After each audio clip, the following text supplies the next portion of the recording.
You're listening to the Product Coalition podcast with Jay Stansel. This is where product mastery happens. This is where careers are made. Welcome to the Product Coalition podcast. Let's go.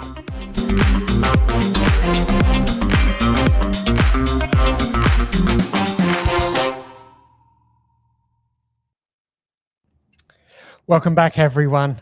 Today, I'm excited to introduce you to Margaret-Ann Seger, known as MA. MA shipped decisions that touched billions of users and rewired business models at Facebook, Uber, and now Statsig. At Facebook, MA worked under Fujitsumo in the post-IPO, post-Instagram acquisition years, seeing product leadership up close while the company hit full tilt. I'd say in my own research of MA, her career-defining move came at Uber. MA pushed through cash payments when the company was built around card-only rides. That unlocked new markets, drove roughly 40% of gross bookings, and became the first trip for the vast majority of new riders. When anonymous cash trips created real safety risks for drivers in Brazil, MA made the hard call to shut it down. Growth mattered, but people mattered more. Today, MA leads product and design at Statsig. MA's helped scale it from a single customer to over 40 million in ARR with a team north of 100. Their experimentation platform now powers product decisions at companies like OpenAI, Anthropic, Microsoft, putting her at the front line of how AI is changing the craft. MA blends engineering rigor with commercial sense.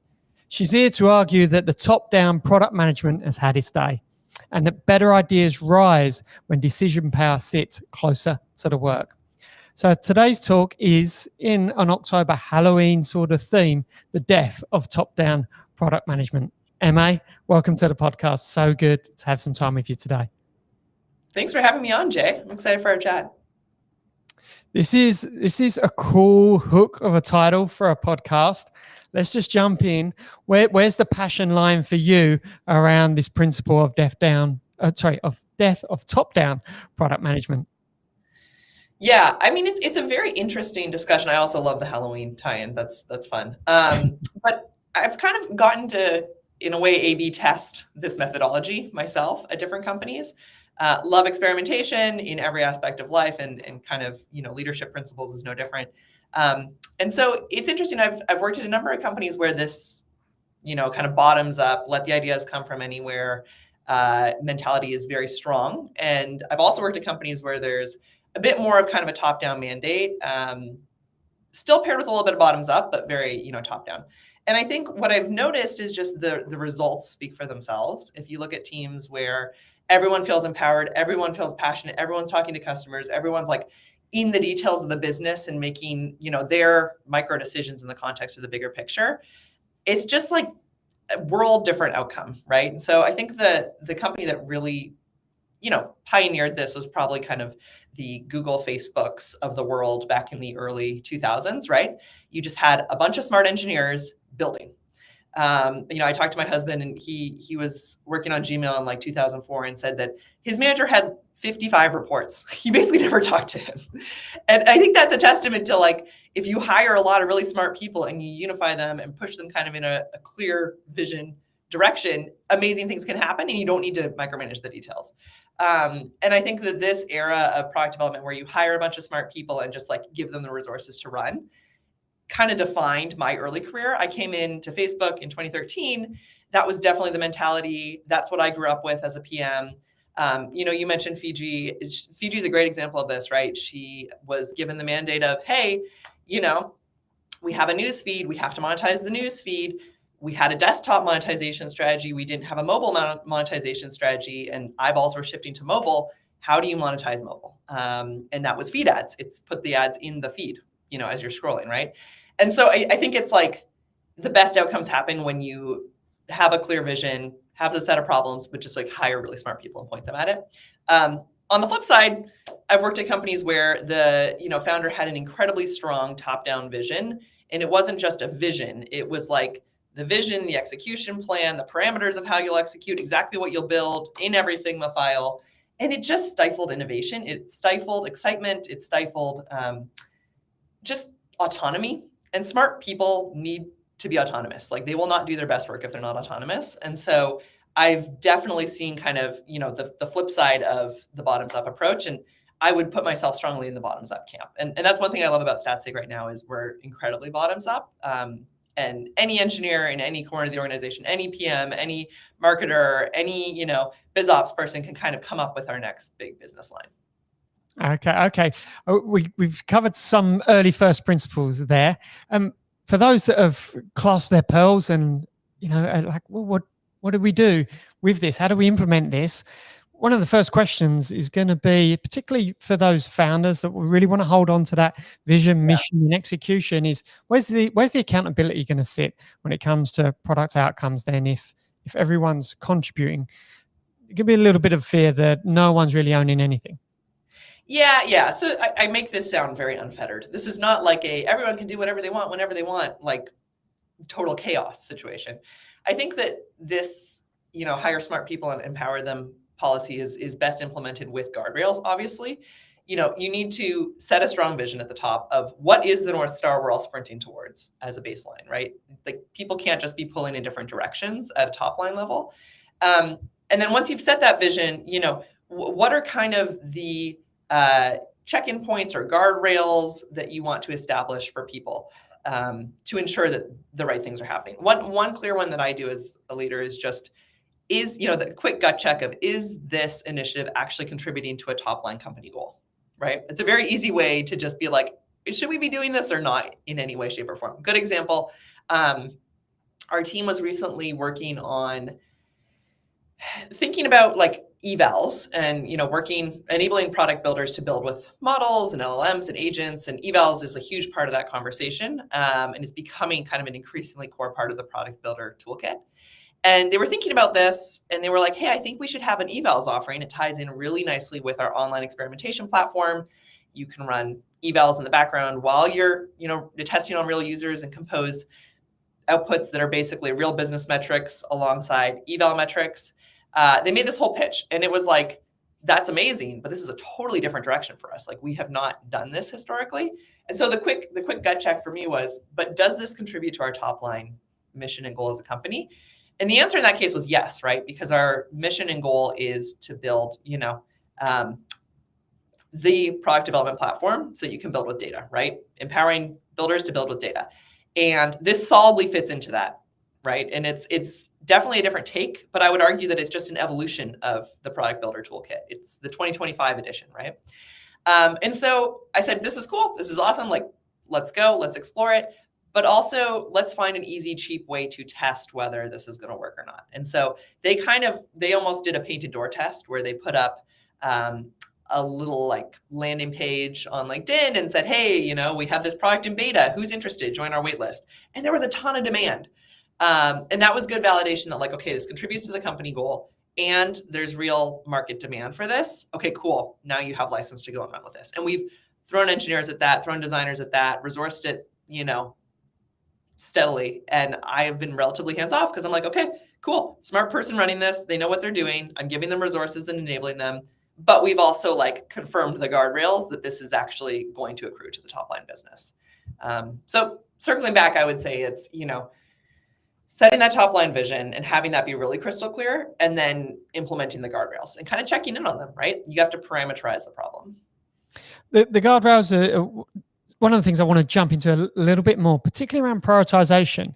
When you've got a lot of propositions coming at you from around an organization of ways to improve the product, how do you prioritize, knowing not everyone's been able to think that through that idea quite as well as a product manager may have been able to think through that idea? And therefore, how do you prioritize with equality when considering in what order do we do these things and what things here do we say no to and why? Yeah, so I'm actually going to push back a little bit on the premise. Spicy hot take. I actually think anyone and everyone is capable of thinking through ideas as well as PMs, right? Yes, PMs have kind of the training and the toolkit, but I do think engineers, marketers, operations folks know their businesses and know their customers really well.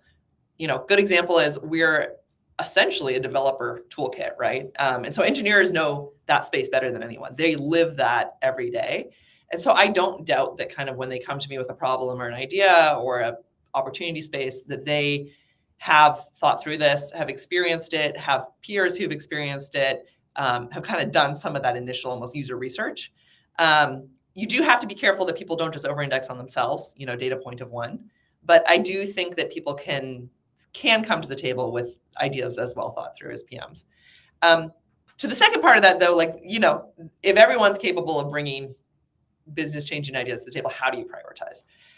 And I do think that's a tough one. What we have done in the past is we kind of have a litmus check of does this contribute to top line company goal? Does it meaningfully impact customers and improve their lives in some capacity? Does it put us, kind of ahead of our competitive peers? And does it actually evolve the platform in a meaningful step function way that will differentiate us from the rest of the market? And so there's kind of those four categories that it could bubble up into. And the good ideas typically check 2 to 3 of those. And so if it's just one thing, we're just doing this to have a, one-to-one with competition, but it's not going to benefit any customers, or it's not going to move forward the platform meaningfully, I'm okay. But does it matter, right?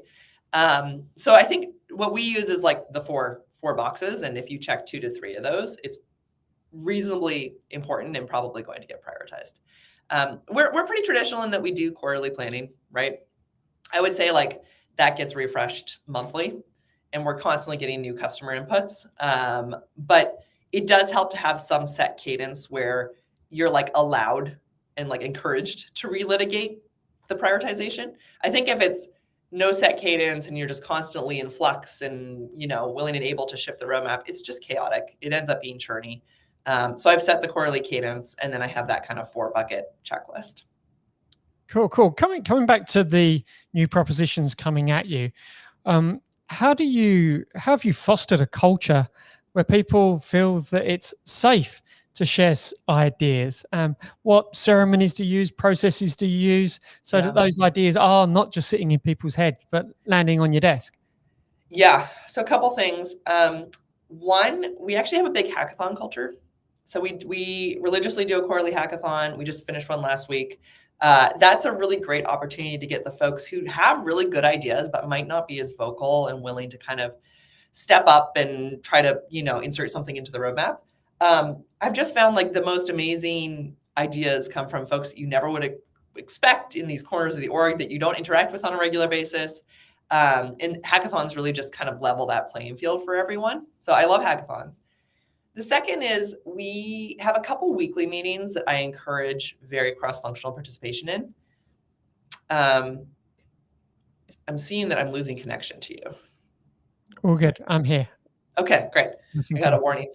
So a couple cross-functional meetings that we religiously do every week. One is we have design reviews every week with a whole cross-functional set of people. So typically design reviews, at least in my historical experience, were PMs and designers, right? The people that are kind of in that process early on before it hits engineering. But we include engineers, we include the marketing team, we include a bunch of different folks in design reviews for 2 reasons. One, it gives them visibility to what's happening. But 2, it actually sparks ideas and gets kind of these cross-functional seeds planted so that ideas can blossom that might not have otherwise blossomed, right? So that's a fun one. And it ends up being super vocal. It's so vocal and interactive that people are jumping up and touching the board and whiteboarding. And we had to put in almost rules of here's what we're trying to get out of design review, and here's how to engage in a productive way. Because people are so passionate about it. And that's across the board. So that's one. The other one I would say that's really cool is we do a weekly product meeting, which is, again, cross-functional. And it's more like a tech talk / bring your problem and we'll workshop it type thing. And so it's not meant to be you have a polished slide deck and you're presenting to the room. It's meant to be, hey, here's a space we're interested in. We think there's something there. We don't quite know. Here's early thinking, but we want to polish this. And so engineers bring things there all the time. Good example, our head of infra has been slowly pushing to kind of move us off of Datadog and onto Statsig for a lot of our observability.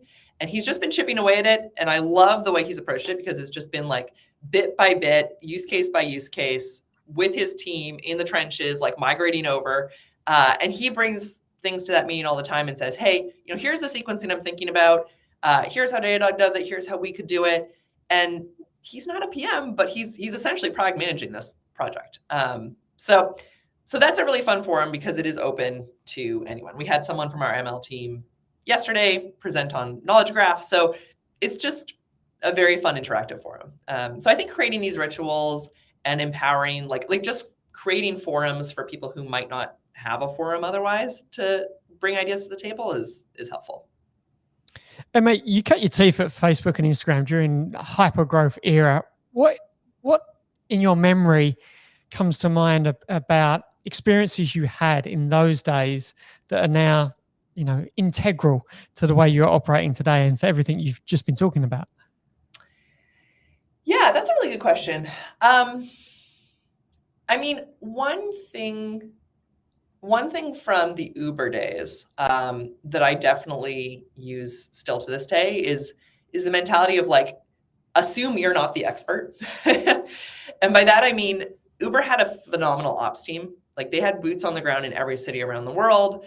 And in fact, the early days of Uber Uber was an ops company. It was built on people in cities. There was kind of the trifecta of a general manager, an ops like driver onboarding manager, and kind of the rider side demand like marketing manager essentially. And those three were parachuted into every city that Uber wanted to launch in and became the seed of the city team. And so when I was working on international growth back in kind of the 2015, 2017, 2018 era, we at HQ in San Francisco, sitting on Market Street, did not know what was going on the ground in all these cities, as well as the ops teams, right? And so I actually spent most of my time on planes, flying around in cities with folks, trying to understand what their blockers were, how we could build product to unblock them, and essentially ran the growth team like a service organization. It was like, hey, what's blocking your business and how do we unblock that? And I think that viewing yourself as a service organization in a sense and assuming that you're not the expert is actually a really good policy. That also scaled, at Facebook and Instagram, right? It was, hey,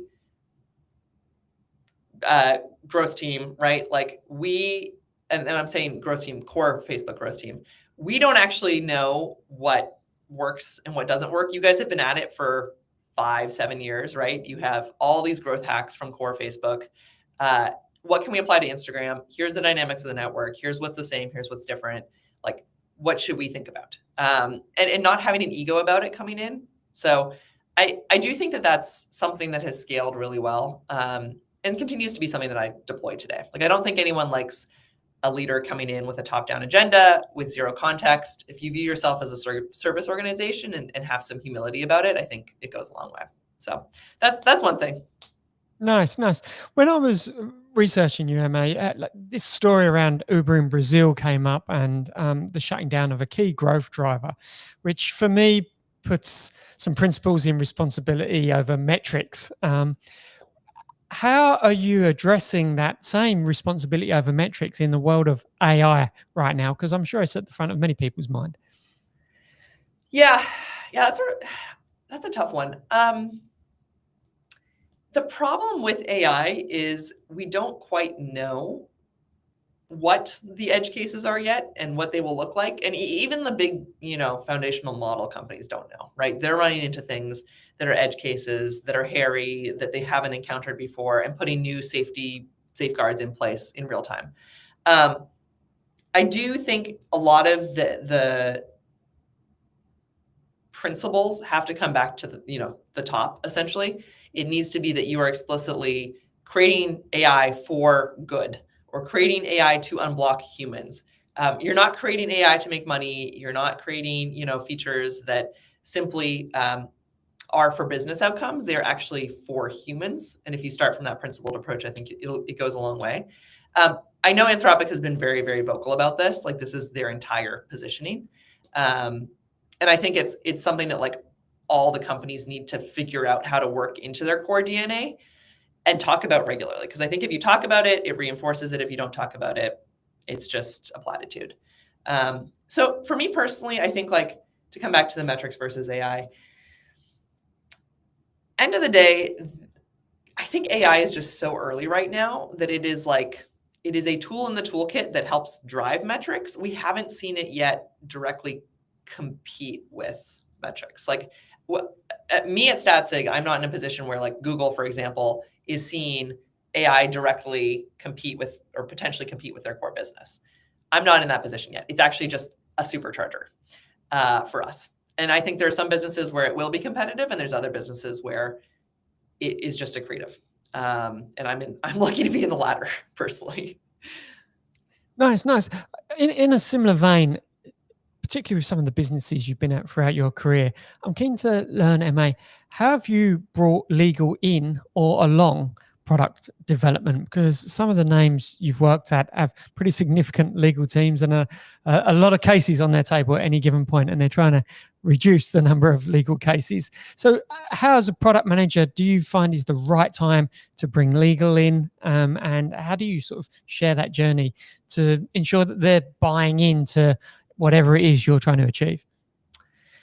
Yeah. So product counsel is an awesome, I just want to talk to like that genre of legal particularly. They are usually really, really awesome because they're incentivized to help unblock product and partner with product and not necessarily be the, Debbie Downer coming in and saying, oh, you can't do this, you can't do that, you can't do this, you can't do that. And so I've been really lucky that I've worked with amazing product counsel, and that's why I view it as like a partnership function and not kind of an adversary.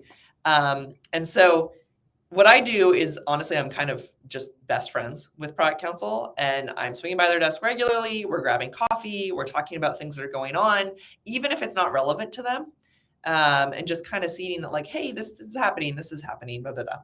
Good example is, we are in the data business, and there's a lot of questions from customers about, will you train models on our data or not? Which is a very valid question. And we were kind of seeing this start to poke up in, sales conversations, but it wasn't really a blocker yet. And no one really wanted specific things in contracts, but it was like clearly coming around the corner. And so we, sat down and actually thought about what are our principles here?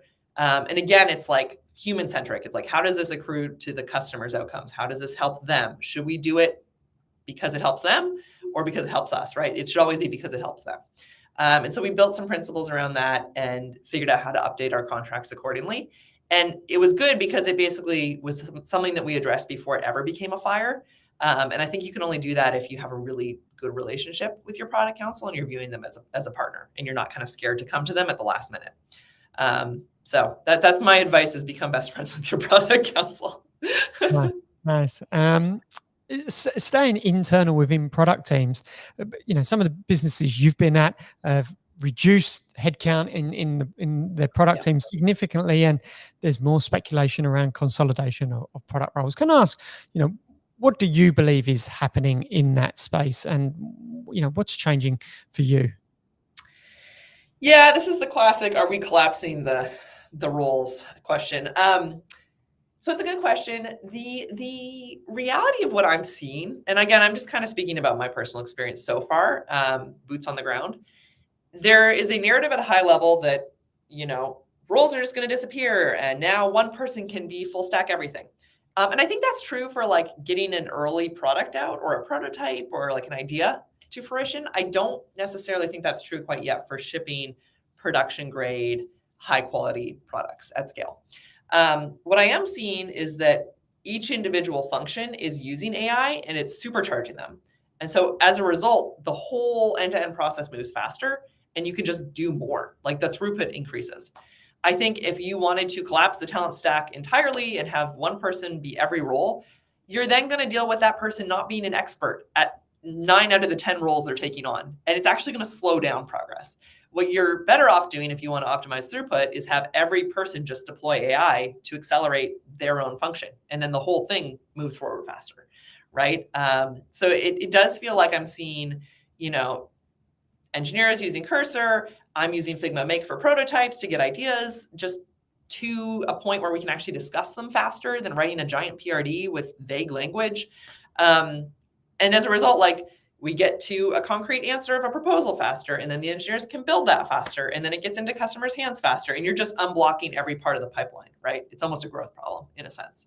So I think that's actually the future. I don't think every role is going to disappear. I think that's scare tactics, and it's a natural reaction, but I don't think we're going to see that anytime soon.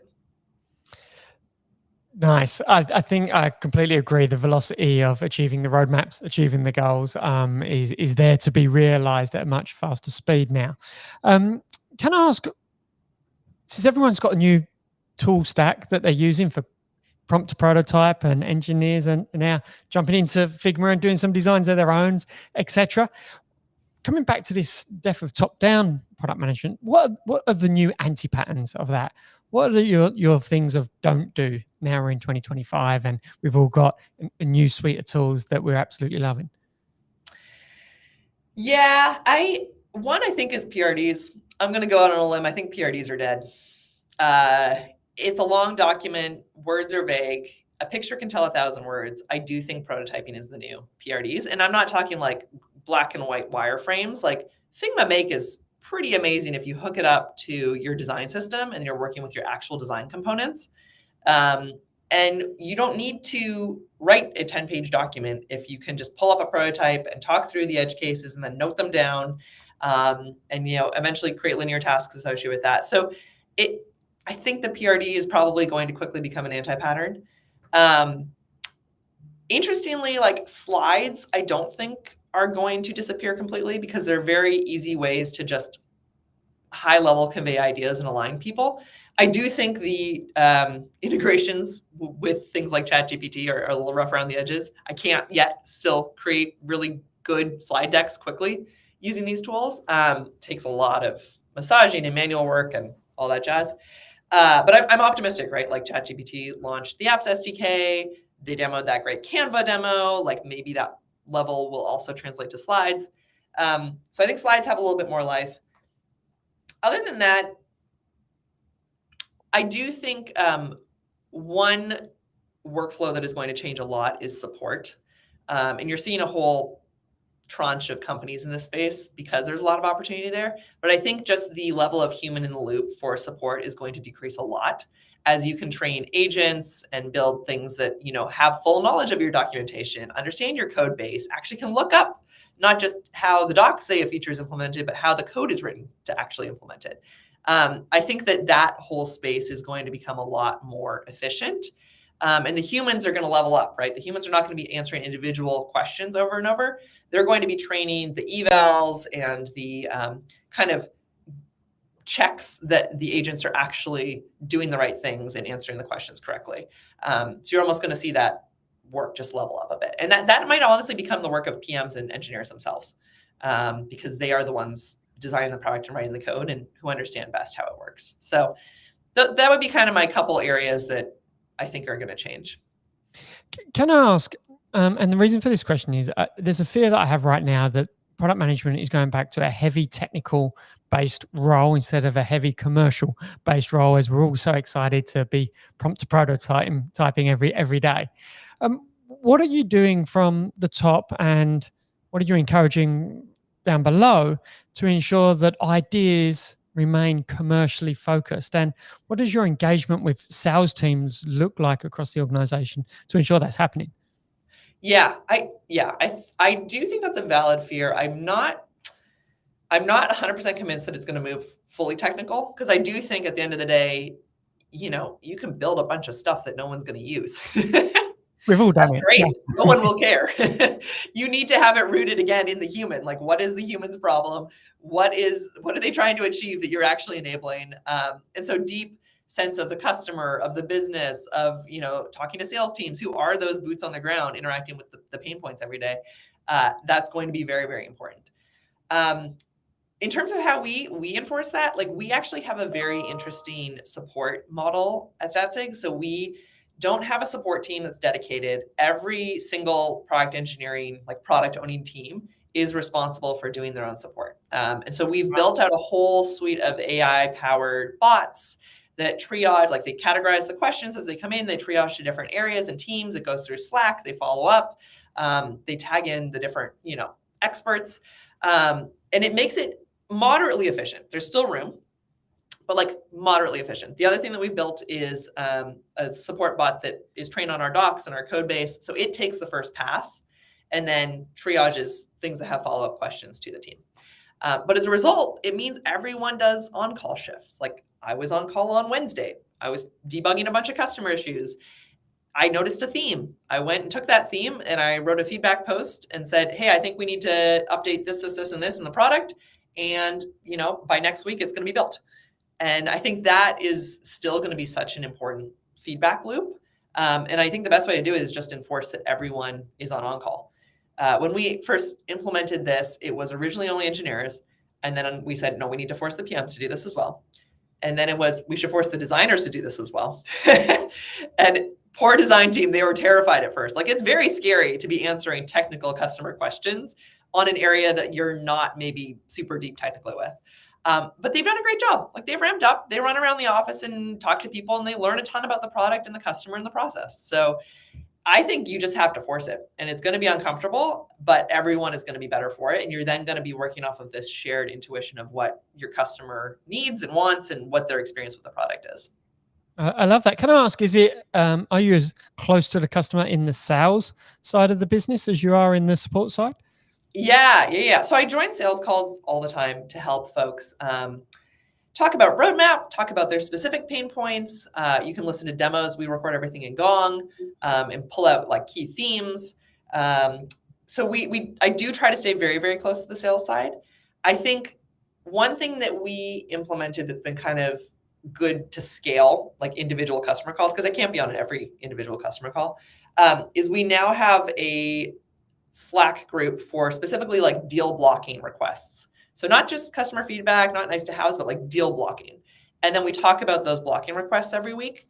And it's good for two reasons. One, it gives us a forum to kind of surface these recurring themes. But two, it actually forces the question of, is this truly blocking or not? Will this block a deal or not?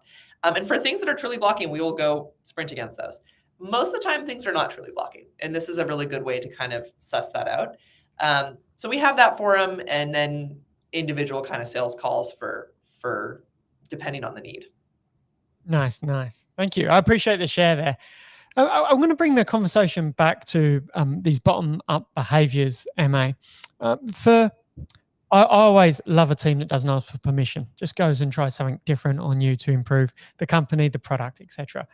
Can I ask for teams that are feeling like they want to start a bottoms-up, bit of a decentralized product management approach? What's one safe place that you'd recommend they'd start or they could suggest a place to start to change the mindset around these types of concepts? I think they should propose a hackathon. I'm going to come back to the hackathons. It's a safe place, a structured, safe place and time to go try ideas and to get people excited about ideas. And I think if you don't have leadership who necessarily have that inherent bottoms-up mindset, they need to see the quality of the ideas that come out of the individual ICs on the ground to be convinced that like, okay, folks have good intuition here. They have cool ideas. Oh, I didn't think of that. That's really cool. And a hackathon is just like an easy way to get those folks up on stage presenting to their leadership and showing them how good the ideas they come up with are. So I would say propose a hackathon. These things take time to change, right? And also I just want to be honest, there are cultures where the leaders inherently are not going to change. And you do need to recognize when you're in one of those and either decide you want to leave or resign yourself to like, this is the culture that my company has. But I think if you think it's malleable and you think you could change it bottoms up, I would start with a hackathon. Final question for you here, Emma. Hackathon or from any other place an idea may come from, how are you evaluating when and where to integrate AI features? Because I imagine a lot of hackathons are spitting out AI-based ideas. Yep. Are you putting it through the same sort of processes you would any other product proposition? Or is there something different that you're doing when there's AI at the core of a proposition? Yeah, so I think the risk with AI-centric product development is you start doing, we have tech looking for a problem. We have a solution looking for a problem. And I don't think that results in the best products generally. I think what we have seen is where we have these persistent problems or opportunities that customers highlight, and we feel like AI can unblock it in a new way. Good example is, people are looking at their experiment results in StatSig all the time and saying, how should I read this? Like, what am I looking at? And that's a great place where, an LLM can just say, hey, here's what you're looking at. Here's how to contextualize it based on how you originally, set your decision-making criteria. Here's how you should think about making a decision. And we can kind of break it down for you and make it more accessible. And so I try to gravitate to things like that. Another example is can be really mundane, metric naming. People have huge metric catalogs with garbage names, and then you're searching for a metric and you have no idea what you actually want or which one's the canonical one. If we can, you link your code base and we can have a kind of inherent sense of a knowledge graph, we can just suggest really easy automatic metric names and descriptions that then make metrics usable to the entire organization. So these are the things where they're not huge, flashy, world-changing things, but they are actual problems people have, and then you're making their lives better by applying AI. So I try to approach it from that angle, and our teams try to approach it from that angle. Sometimes you do have to be a little prescriptive and be like, I want you to solve this problem and think about how AI might solve this problem, because, it's just not a muscle that we've built historically, especially more tenured PMs, right? We did not grow up in an era where this was even a tool at your disposal. So you almost have to force that thinking sometimes, but I don't want to prescribe that the solution has to be AI. Nice. Emma, I really enjoyed the session today, from discussing some of your early career adventures to some of the practicalities of how you're providing leadership at StatSig. I really appreciate you coming on and sharing some of these stories and opinions and points with me and the audience. Awesome. Well, thanks, Jay. This was really, really fun. Appreciate it. Absolute pleasure. For the listeners here, thank you also for joining MA and myself today. If you'd like to learn more about Product Coalition, please head over to productcoalition.com. Until the next episode, thank you very much. And that's a wrap for today's episode of the Product Coalition podcast, hosted by Jay Stansel. Got questions or want to explore more topics? Connect with Jay on LinkedIn or join the ever-growing Product Coalition community on Substack. Thanks for listening.